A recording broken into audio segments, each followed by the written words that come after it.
Mga ka-flip, ako si Kitty, dati akong lumalabas sa TV, at kumikita lang ako noon ng 1,000, pero nung lumabas ako dito sa kanal, aba, kumita ako ng 80,000. Well, gusto ko lang sabihin sa mga adik sa sabong dyan, mukhang mawawalan na kayo ng libangan dahil sa missing sabugero issue. Baka ipabawal na yan mga mukong. Tigil nyo na yan.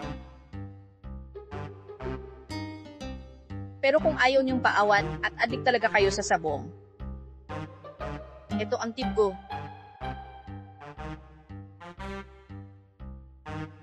Magbukas lang kayo ng cellphone.